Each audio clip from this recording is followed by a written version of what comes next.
স্বাগতম তোমাদের এডুজন চ্যানেলে। আজকে আমি মাধ্যমিক জীবনবিজ্ঞান বইয়ের বংশগতি চ্যাপ্টারের এক সংকর জনন পরীক্ষাটা নিয়ে আলোচনা করব। যেহেতু প্রতি বছর মাধ্যমিকে বংশগতি চ্যাপ্টার থেকে অনেক প্রশ্ন আসে, তাই প্রত্যেকে মন দিয়ে শুনবে। তাহলে শুরু করা যাক। সবার প্রথমে বলি, বংশগতি কী?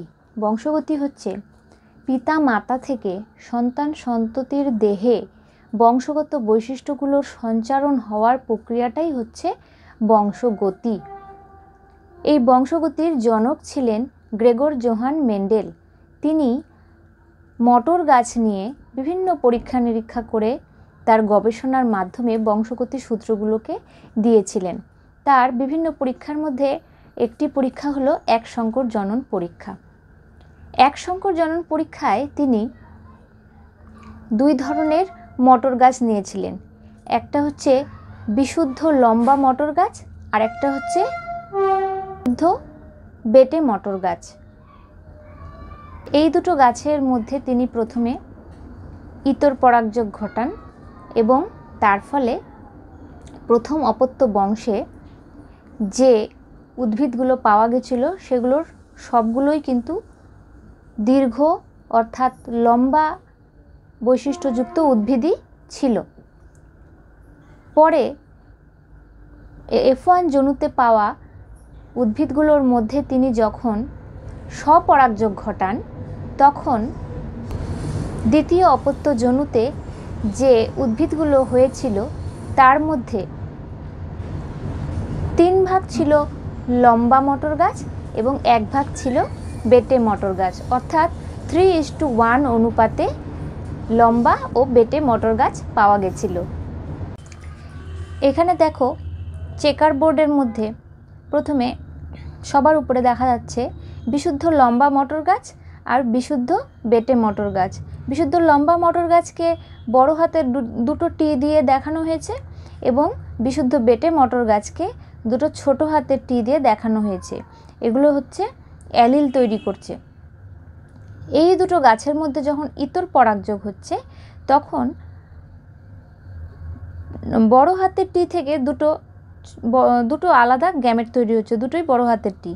আর এইদিকে বিশুদ্ধ বেটে মটর গাছ থেকে দুটো ছোট হাতের টি গ্যামেট তৈরি হচ্ছে। 4 ধরনের আমরা 4টা গ্যামেট আমরা দেখতে পাচ্ছি।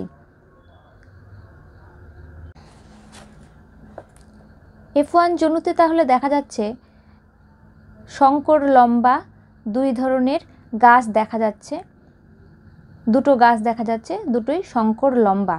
টি বড় হাতের টি ছোট হাতের টি, বড় হাতের টি ছোট হাতের টি। এবার এইগুলোর থেকে আবার একইভাবে গ্যামেট তৈরি হচ্ছে। যেহেতু একটা বড় হাতের টি একটা ছোট হাতের টি, তাহলে 2 ধরনের গ্যামেট তৈরি হচ্ছে। তাহলে 4টা গ্যামেট এখানে যেটা পাওয়া যাচ্ছে তার মধ্যে দুটো বড় টি দুটো ছোট টি। এবার F2 জনুতে এই সমস্ত গ্যামেটের থেকে যে গাছগুলো উৎপন্ন হচ্ছে সেখানে দেখা যাচ্ছে বিশুদ্ধ লম্বা হচ্ছে 25%, সংকর লম্বা হচ্ছে এবং বিশুদ্ধ বেটে হচ্ছে 25%।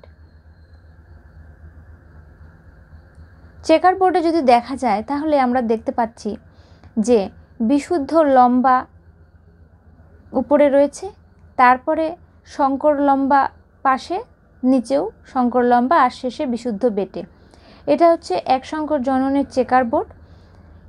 এটার যদি আমরা ফেনোটাইপ অনুপাত বলি, তাহলে ফেনোটাইপ অনুপাত হচ্ছে 3:1, আর জেনোটাইপ অনুপাত যদি দেখি তাহলে 1:2:1। জেনোটাইপ অনুপাত হচ্ছে 1:2:1, যার মধ্যে বিশুদ্ধ লম্বা হচ্ছে 1টি, সংকর লম্বা 2টি, বিশুদ্ধ বেটে 1টি।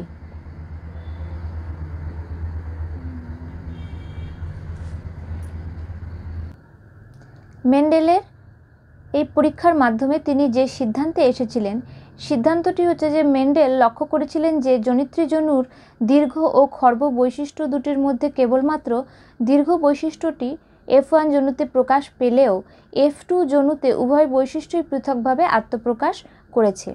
এই ফলাফল থেকে তিনি যে সূত্রটি দিয়েছিলেন সেই সূত্রটিকে বলা হচ্ছে পৃথক ভবনের সূত্র। এই সূত্রে তিনি বলেছেন যে জীবদেহে প্রতিটি বংশগত বৈশিষ্ট্যের জন্য পৃথক পৃথক জিন দায়ী, যেগুলোকে তিনি ফ্যাক্টর হিসেবে ব্যবহার করেছিলেন, যেমন লম্বা এবং বেটে। এই ফ্যাক্টরগুলি সংকর জীবে কখনোই মিশে যায় না, বরং পৃথক অস্তিত্ব নিয়ে পাশাপাশি অবস্থান করে।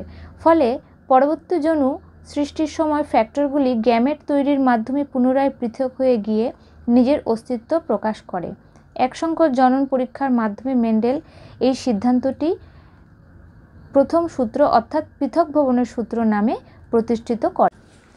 এর পরের ভিডিওতে আমি মেন্ডেলের দ্বিসংকর জনন পরীক্ষাটা নিয়ে আলোচনা করব, তাই ওই ভিডিওটি দেখার জন্য চ্যানেলটি অবশ্যই সাবস্ক্রাইব করে রাখো। দেখা হবে পরের ভিডিওতে।